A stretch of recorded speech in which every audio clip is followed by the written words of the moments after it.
The first time that I found out I had cancer, I was 27 years old, and I had felt something on my chest, and I knew that my family had a history of breast cancer, and so I went to my mom's breast surgeon and did a biopsy.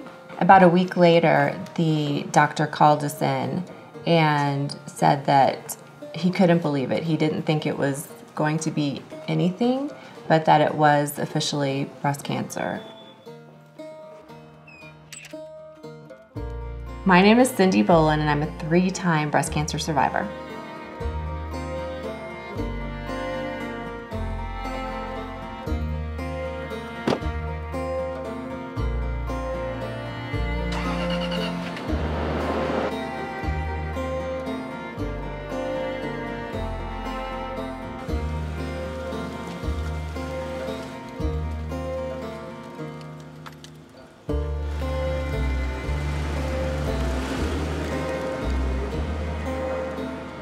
I was there with my family, and I just remember I didn't cry right away. I don't even think it sunk in for a little while. I found out that I had to do surgery right away, so we did a lumpectomy because they believed in conservation. And then we did chemo, and then about 6 weeks of radiation. And then I was on tamoxifen for 5 years. And I knew I did well with all the treatments. I got through it, and I survived cancer number 1. And I just remember saying to myself all the time, if I ever had to do this again, that I knew I could do it. I just felt strong having done that and accomplished that, and I just knew that if it ever happened again, that I would kick its butt and do it again and be just fine.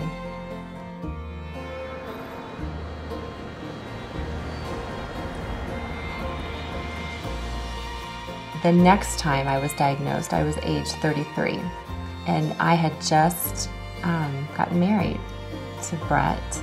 You know, we'd been married for under 6 months, and we had a lot of things that we were going to be doing over that next year. And Brett went with me to my appointment, and the routine mammogram showed that there was something suspicious.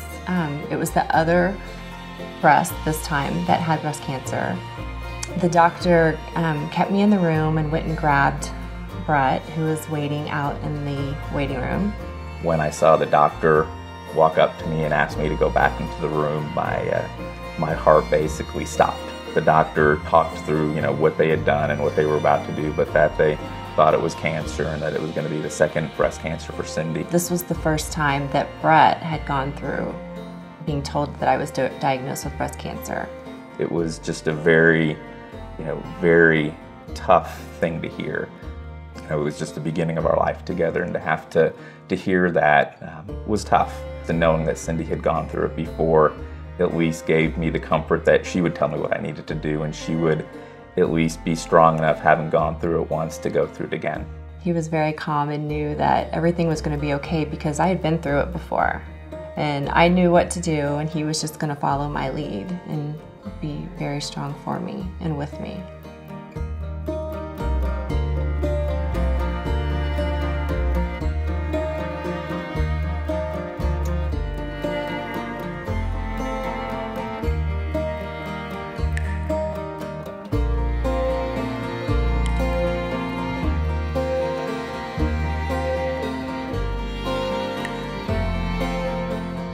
I had been given an opportunity to move to the UK, to live in London for a few years for the company I was working for.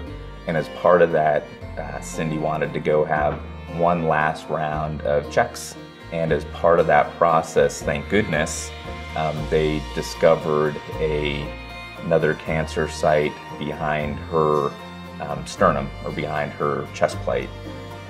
That was at least very early in its detection, but it was cancer number 3. So I can thank Brett every single day for saying, for the opportunity to move to London, because I would have never asked for that PET scan. I would have just continued to do checkups, and those kind of things don't show up on mammograms. So I just got incredibly lucky. Mia was 2 when that diagnosis happened, and I remember, knowing that she had the test run, coming home from work, and I could tell that she was upset. you could tell from the notes that I was reading that it was a cancer diagnosis. Every time I was diagnosed, I looked at it like a temporary thing.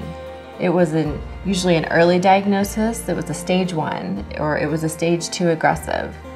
But this time I was told it was a diagnosis that is going to affect me for the rest of my life, because I have to go in every 3 weeks for Herceptin. And it's just a routine that I've learned to manage and deal with, and it's just like going to any random doctor appointment. I just go by myself and I just get it done and go home.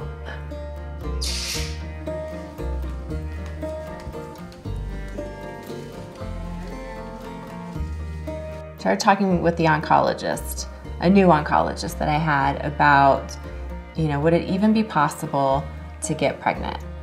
I mean, her first response was, there's not a lot of studies out there, but I think you should just go for it. And I was like, I like you. Our idea of having a family was always a key part of what we wanted. Because of my work, we moved around quite a bit. And so shortly after cancer number 2, we actually, I think within about 1.5 years of her being through their treatment, we moved to Vancouver, Canada for 18 months and then moved to Atlanta. And in Atlanta is actually where she got pregnant. I'll never forget the look on Brett's face, and I think we were just kind of giggly, when we looked at that little pregnancy test. It was like, I don't know how to explain it. It was just the sweetest thing, and I'll never forget that.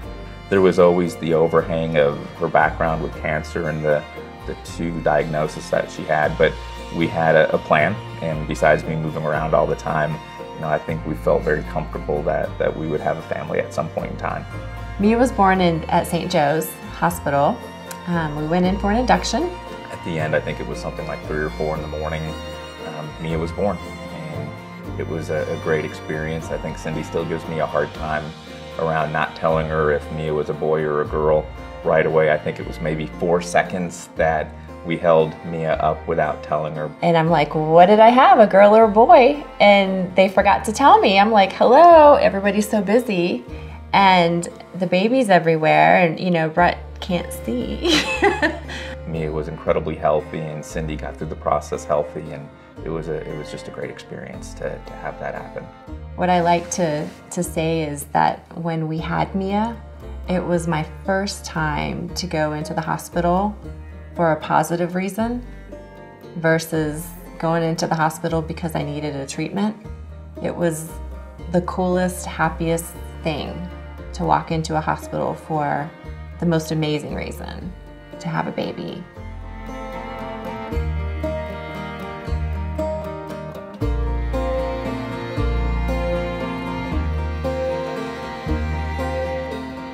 The first time, it was just me.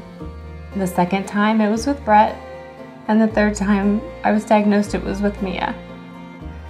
And so my third diagnosis was absolutely the hardest because Mia was 2. And I knew I had Brett, but the thought of going through breast cancer again and having a daughter is so different. And I know that might not, I know it makes sense, but it was very different. I want to be Mia's mom. I want to be your mommy. I want to be here forever for her. And I don't want her to grow up without a mom. I even after she was born, even after the happiest time of my life, I would sit there and, in the middle of the night and rock her to sleep. But I just really know that Mia has made a huge difference in the way I have approached cancer number 3.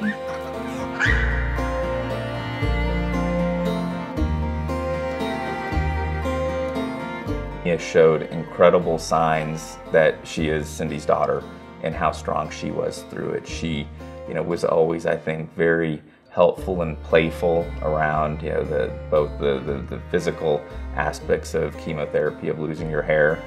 But Mia was just a great spirit throughout the process. But she knew that her mother was going through a illness that wasn't contagious. You know, 2-year-olds are incredibly happy, and so I think just having that positive spirit and positive personality around Cindy during the process, especially given the fact that I wasn't here throughout the whole thing, was at least something helpful in the third diagnosis.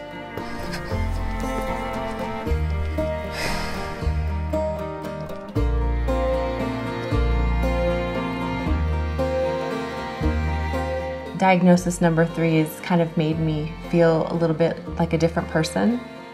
I feel good that I have tools like breathing and meditating and going to yoga, and you know, I already enjoyed working out. So putting all of these things together have been great tools for me to really deal with this last diagnosis and deal with the fact that when I have, you know, good days and bad days, on my bad days when I'm like, oh, I have a really bad headache, I hope that doesn't mean something, you know, because naturally all survivors worry about a reoccurrence, and I've learned to find really good tools, really thoughtful tools, even writing in journals and just talking about your story and telling other people, and whether it's, you know, in a video or in front of a group of people or at a small gathering. It's just, my story always comes up, and I am usually the first one to open up about it.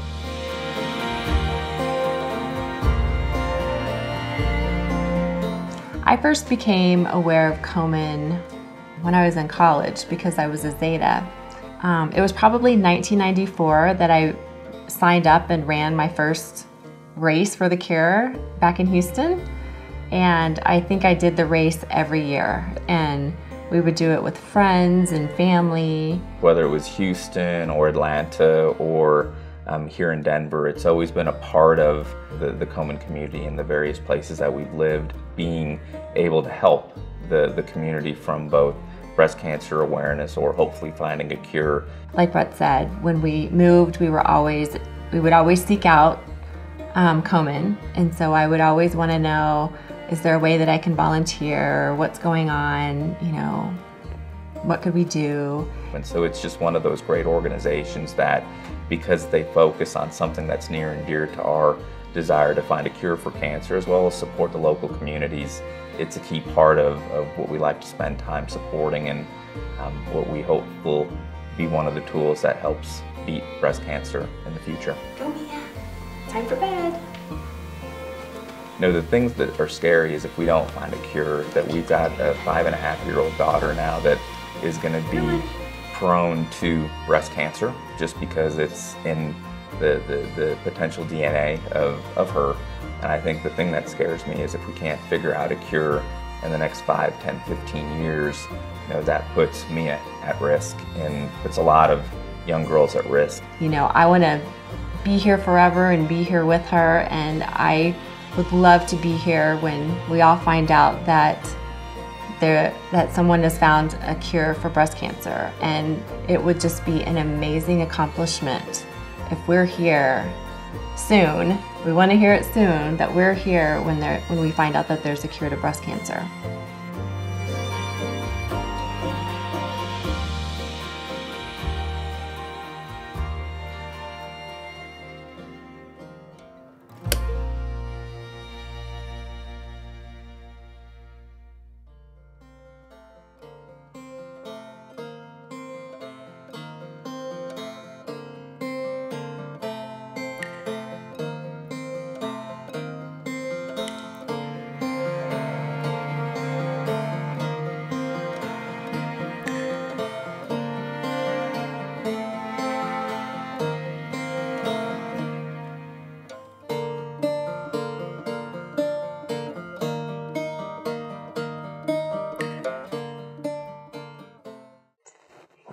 The end. Yay. Thank you.